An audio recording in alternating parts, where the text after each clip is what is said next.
Giấy dịch quyền cho con đây. Ơi này. Làm phiền bạn nhá. Nó.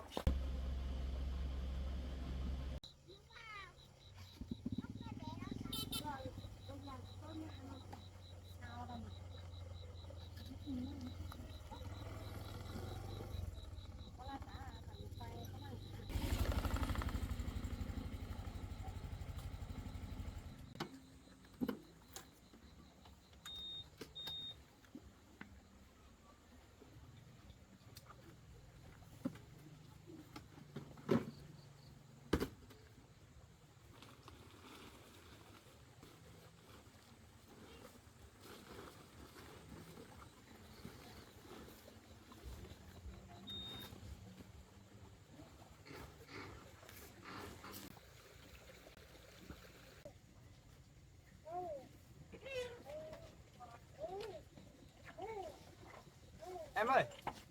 Em ơi. Anh về rồi, ra mở cửa.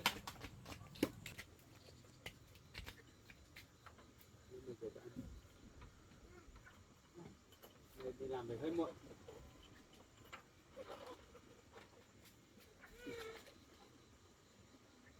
Mới đi một buổi mà nó thế không biết. Kèm quá. Không khi vào nhà này.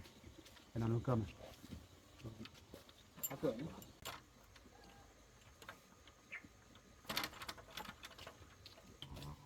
Được bà. Em đi nấu cơm á. Em đi nấu cơm. Anh thay quần áo xong anh đi hội anh. Bé ơi. Chào ba nào, chào ba nào. Ba đi. Nào. Kêu em tí nhé. Sao rồi, sao lại cho tay em mồm? Không cho tay em mồm nhé. Rồi đi vào nhà chơi đi, quá nhỉ. Con chuối nhỏ xinh ơi, sao lại cho tay vào mồm? Không cho tay em mồm nhá. Giờ đi chơi đi, với bà đi chơi nhá. Chơi đi. Bố thay quần áo nhá, thay quần áo xong hôm mẹ nấu cơm nhá. Bà trông bé nhá. Chiu, trời ơi, tập đi giỏi.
Bé ơi, ở đây với bà nhá. Bà trông bé cẩn thận nhá. Đâu xuống hộ mượn bữa tối.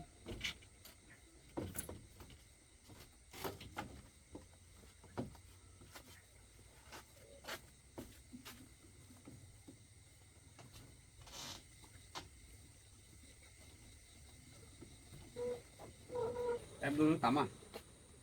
Nấu cơm chưa? Nấu ở nhà, nấu trên nhà. Rồi, thế thì em ở nhà nhá, anh chạy đi mua ít đồ ăn về để bữa tối ăn nhé. Và anh đi em. Thôi em ở nhà đi. Em đi làm vào ngày mệt nhá. Anh chạy đi mua ít đồ ăn đi. Mẹ ơi. Mẹ ơi. À, để cái ghế này chắc là tập đi rồi đúng không? Thôi hai bà cháu chơi nhá. Em chờ anh tí nhá. Lên lên lên lên lên lên.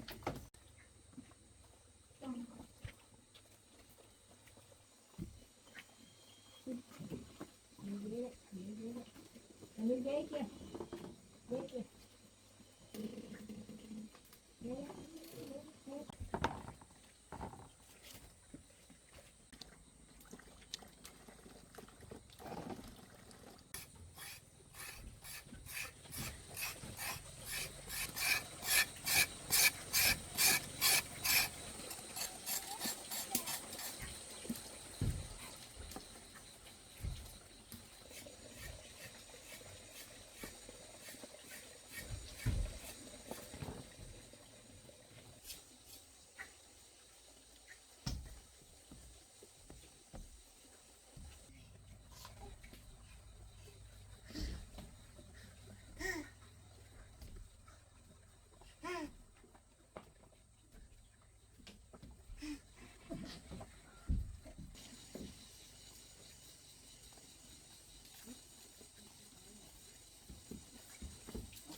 Anh lấy đồ mưa với.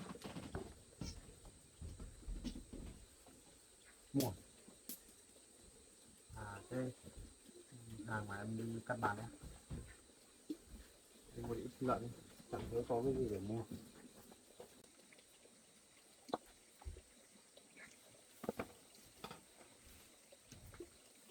Em đi tắm hết cho con đi, để anh làm cho.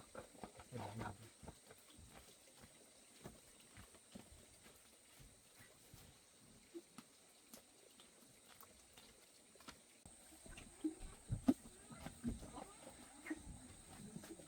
Em gọt xong hết được không?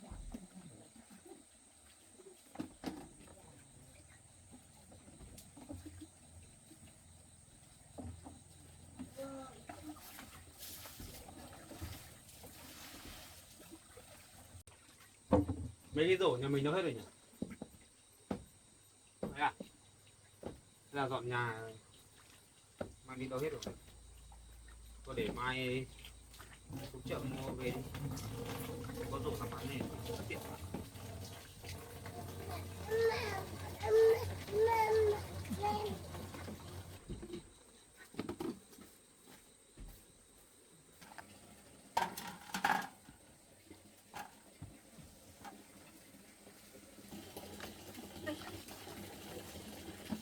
Đúng rồi. Đó cái bỏ ra.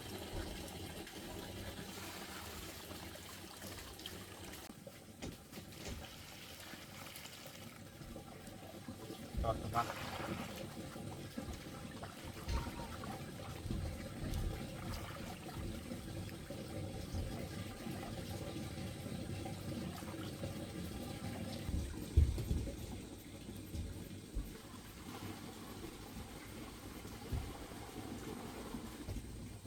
Lúc anh đi làm cái thằng bố của cái bé này có đây không?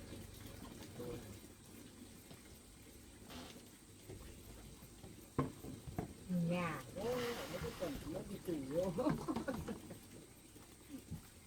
Cái mẹ nó tìm nhà, của nó tìm nhà đó. Cái nhà như đây, cái nhà như đây, cái nhà như đây.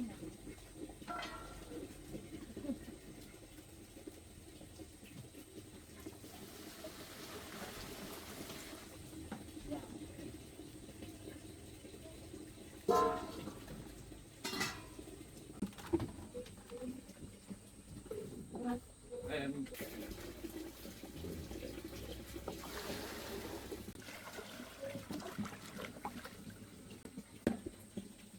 Quan trọng lắm.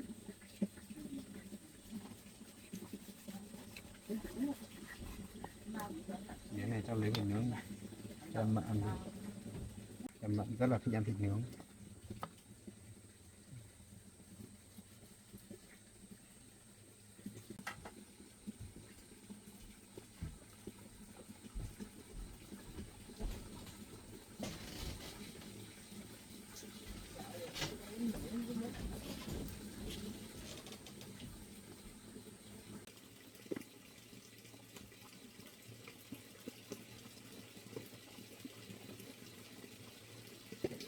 tắm đi nhá.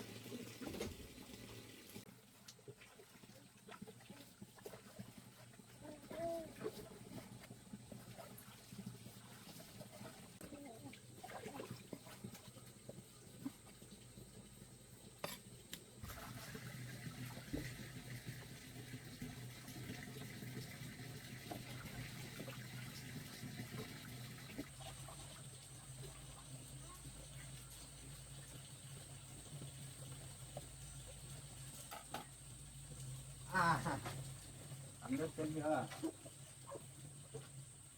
Con dao đâu nhỉ?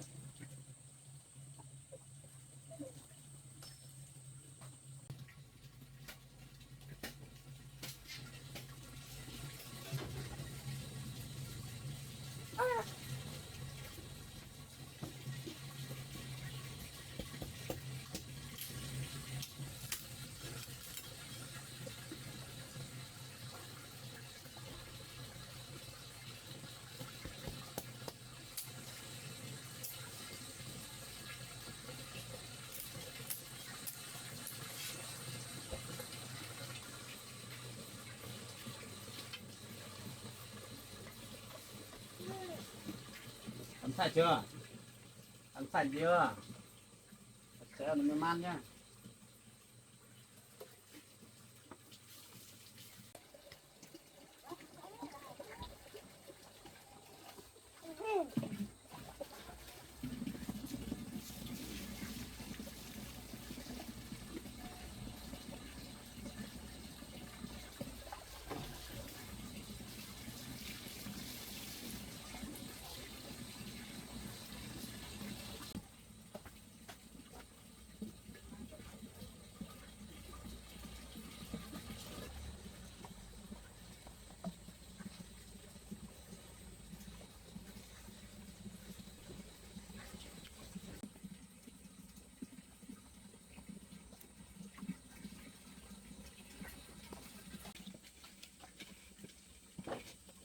Cái trộn nước này nặng lắm, cái này anh bê đâu?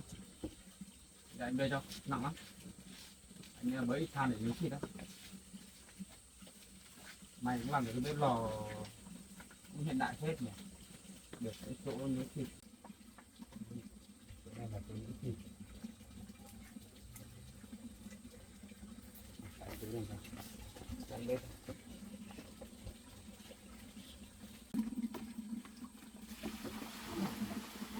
Đi làm việc về mình mệt mà được ở cùng nhau, làm việc cùng nhau cũng vui rồi. Thôi em đi tắm đi nhé, đi tắm đi để anh lên tranh thủ anh nấu nướng đấy.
rổ làm ăn bất tiện quá mày đi ra chợ mà mới nổ đến được.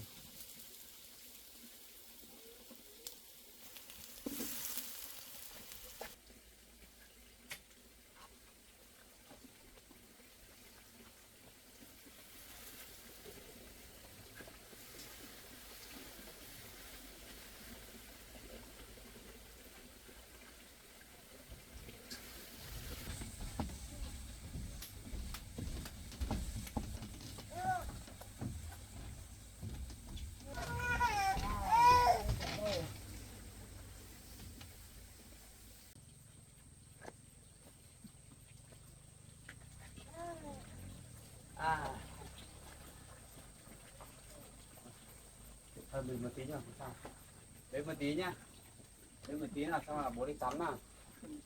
Đấy một tí thôi nào, khi cắt chín áo mà ăn cơm á. Khi cắt chín rồi, đây này. Em đấy còn đấy trông một canh cho nhé, anh trông thử đi tắm. Trông canh chín hết rồi. Cơm nồi nhé, đi tắm nhé.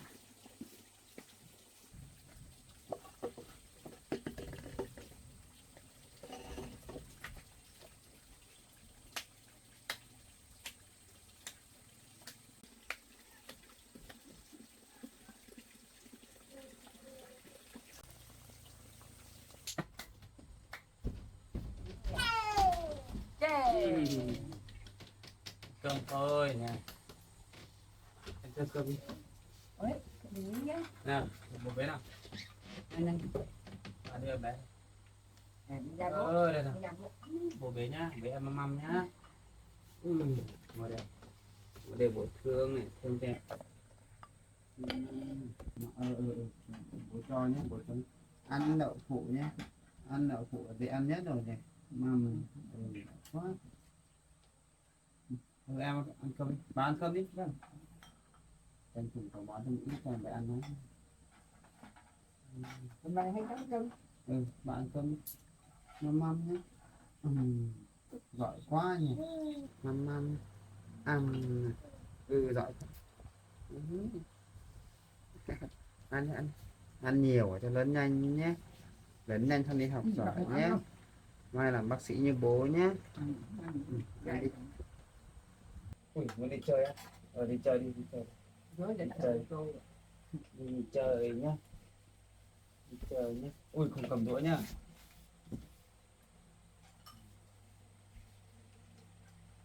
Cảm ơn bà ăn cơm nhé. Cơm.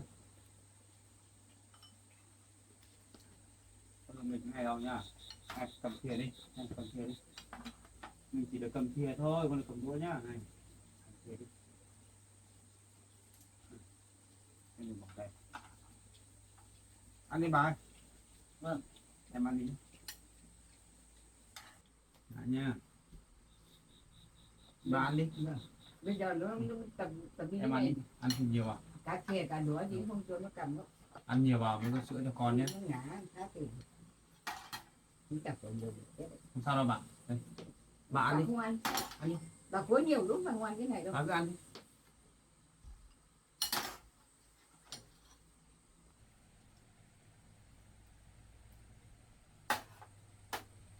Vừa tắm xong rồi nó mồ hôi hết đầu rồi. Tuổi này đang tuổi nghịch. Trời sắp mưa. Không sao đâu. Mưa không sợ đâu.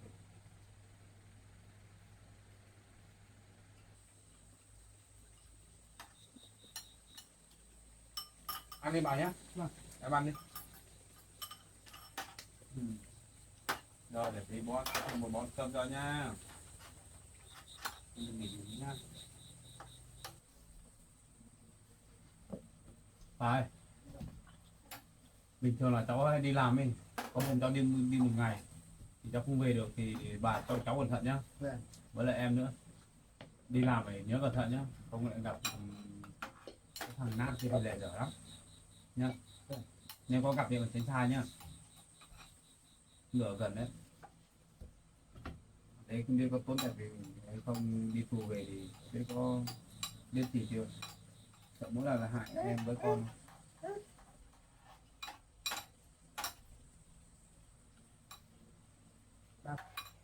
Bà cũng lo lắm cháu ạ. nhà bà cháu phải phát triển lại không dám để sửa được. Vâng, phải như thế đấy bà. Cháu đi làm cháu không lo, không yên tâm lắm đâu. Trước thì thằng đấy chưa ra tù thì cháu không lo mấy, bây giờ ra tù thì cháu lo lắm. Đi làm có lúc không phải mở điện thoại ra xem cam ở trong điện thoại ấy, xem liên tục. Đấy mà thấy vào đây phát là cháu phải về luôn. Không cho cầm nhá, cầm thì nó sợ.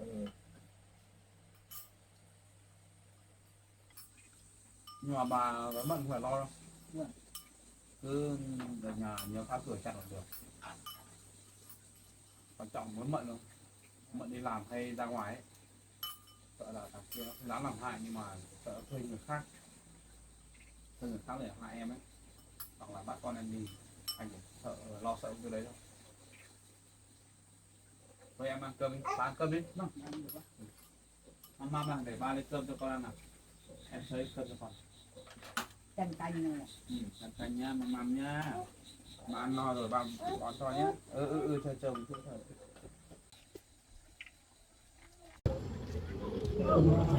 Chẳng lắm đi. Bụng cơm chẳng lắm mà cái đấy cái quán đâu đấy cái này. Có em mà hôm nay biết kêu bán được hồi nữa mà em vào làm thì vào làm cái ở trong kia mà đâu em vào kia không có mà quay kia gì đâu anh vào trong ấy. Em ơi, đến em vào rửa anh làm bán đi nhá. Giờ trong sạch sẽ cái bán nào cũng chỗ nào em bắt to ở kia bán bé thì em ở kia anh ấy. Đuối cái kia em xem lên kia anh tôi không anh biết rồi. Em làm nhé, anh em chịu không bị bây giờ.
Cái 5.000 kia nó chỉ một cu hai cu thôi, trăm chứ.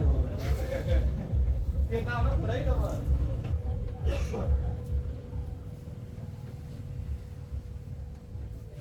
Anh cứ ra đi chỗ A.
Cái này cứ làm này ông không biết. Này. Thiếp hả? Đây. Ông. Là cái gì đây? Này đâu dần hồi cần. Đâu biết tôi 50.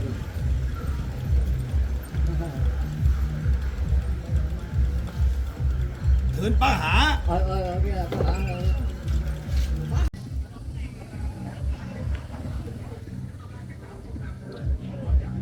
Thuốc men của chỗ đây, khoảng 2 bể phút, bột nông táo, bột tẩy lồng máy giặt, nước tẩy trắng quần áo nào. Tao con nó gì đi mà. Đi ơi. Tao con nó gì nó cả mà. Như nào đây đây?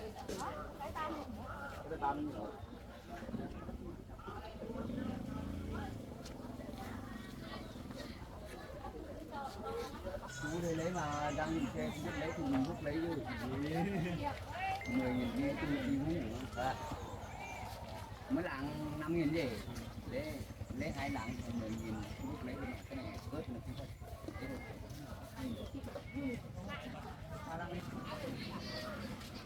Bữa nay chạy chỗ đó cái màn mà đi.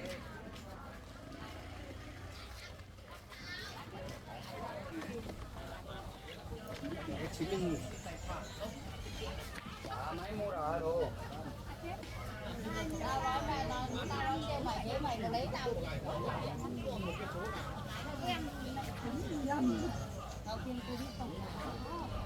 Bà muốn xong muốn cái phố ngập tiền muốn chạy sợ quá. Ăn đi anh ăn đi. Đâu anh ăn nè. Tẩy trắng quần áo nào. 2 có điện thoại mua bột nông táo, bột tẩy lồng máy giặt, nước tẩy trắng quần áo nào. 2 có điện thoại mua hỏng bán đi, điện thoại mua hỏng bán nào.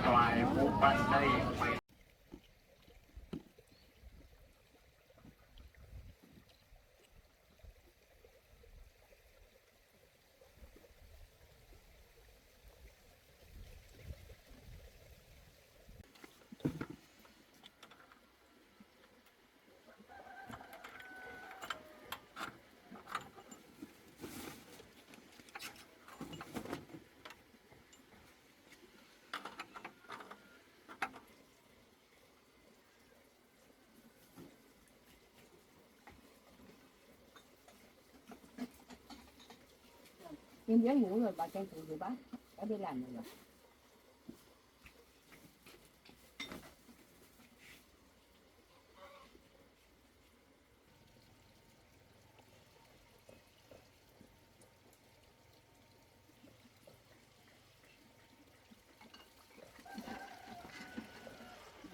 Cháu mới đi làm về mệt là cháu nghỉ đi, bà rửa rồi nữa.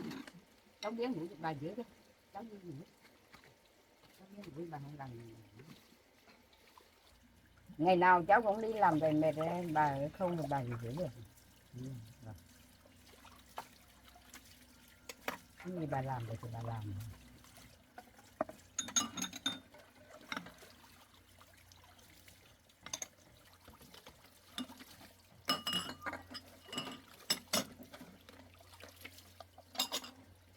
Anh biết cháu bảo hôm nay đi làm một ngày hơn một buổi về bà cháu mình ở nhà hàng biết nấu cơm chờ.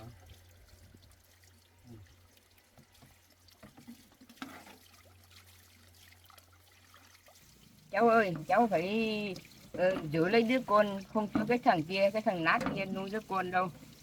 Vì cái thằng kia không đảm bảo cho đứa bé được.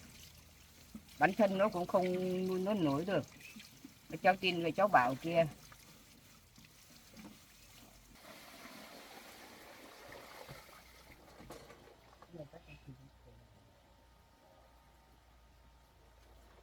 Cháu bảo đã nói như thế rồi bà cháu mình cứ tin tưởng cháu bảo, không có ai thấy cháu bảo đâu.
Em ơi mở cửa cho em ơi. Mà trời nóng quá.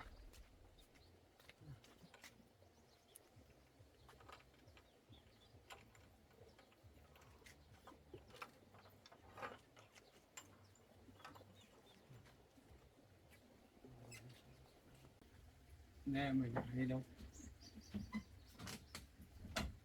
Vậy đi làm việc á? Tính 200 nghìn. Là trời nắng quá mà. Có đi xe máy sắp sốc nhiệt rồi. Nó chỉ nắng nhiều. Này trời nóng quá.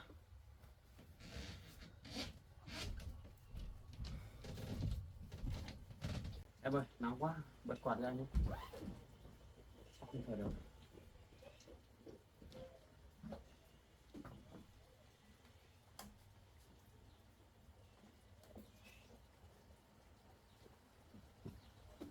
Bé ngủ à?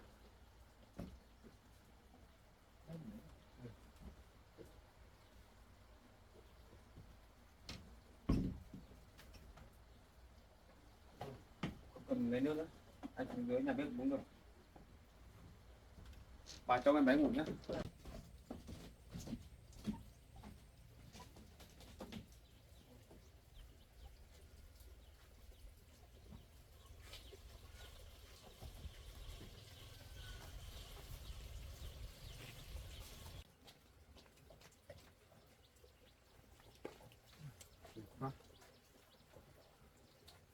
Cái gì đấy? Hương mía. Lại là khăn.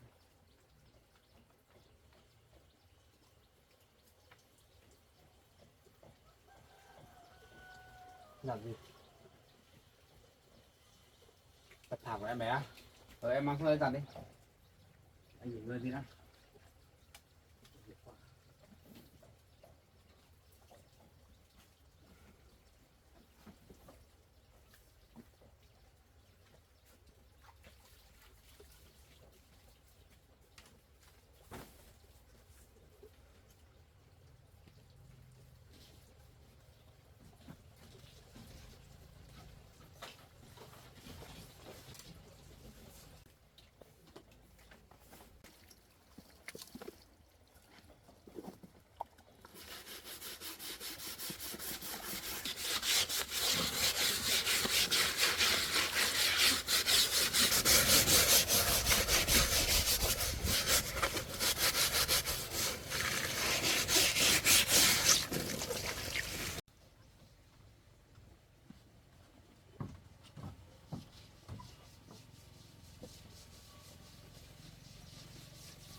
Đấy, nhưng mà em gặp.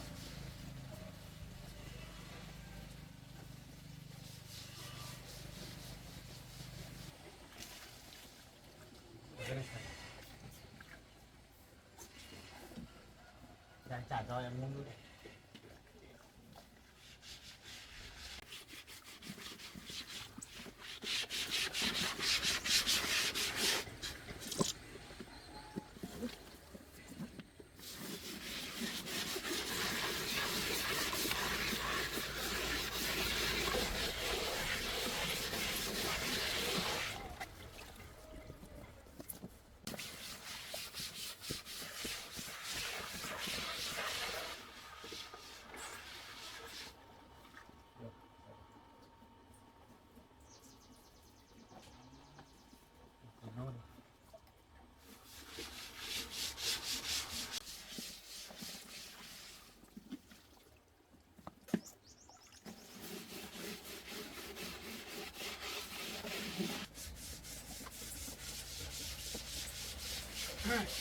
Hai vợ chồng này hành thích nha.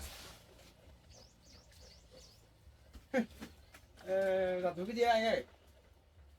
Anh lại nên làm gì? À, hôm nay em đi làm tí giấy mang về cho Mận ký đó mà. Giấy gì? Giấy giành quyền cho con đấy.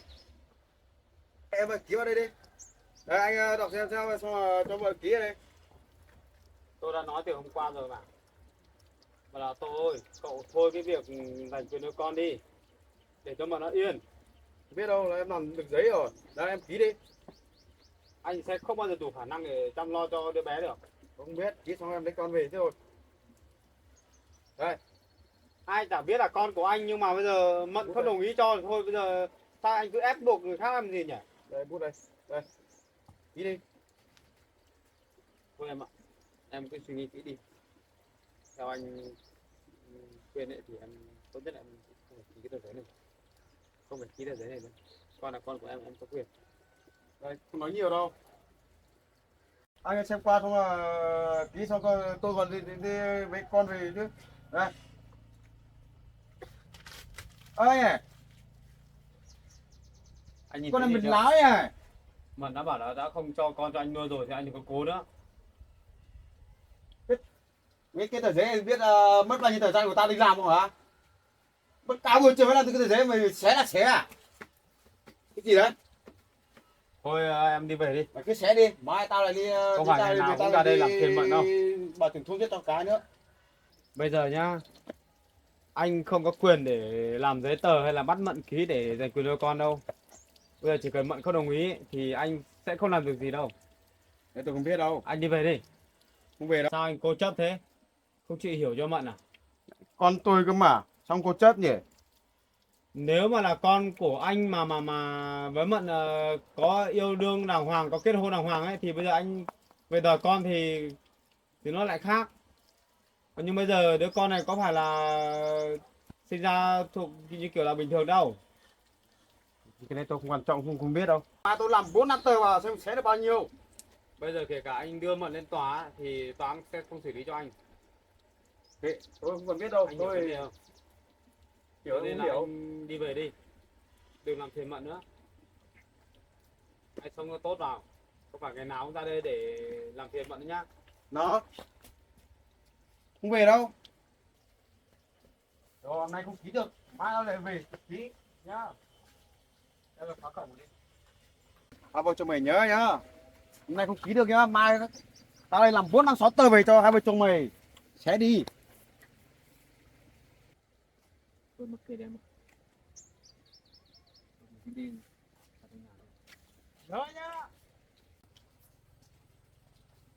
Sao đây bạn? Sao? Đấy bây giờ chẳng làm được gì em đâu. Không phải lo. Chẳng có quyền gì mà giành quyền nuôi con của em đâu. Em đi một cái đi. Mình lại đặt thảm thích. Đừng quan tâm đến thằng đấy. Làm 50 tờ đấy nữa thôi.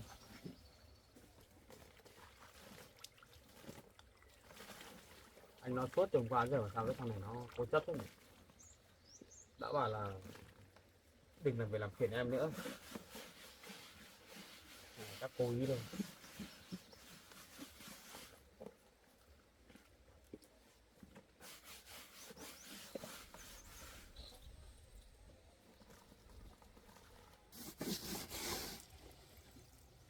Em ơi đừng buồn nữa. Sao đâu. Còn đấy không làm gì được em đâu.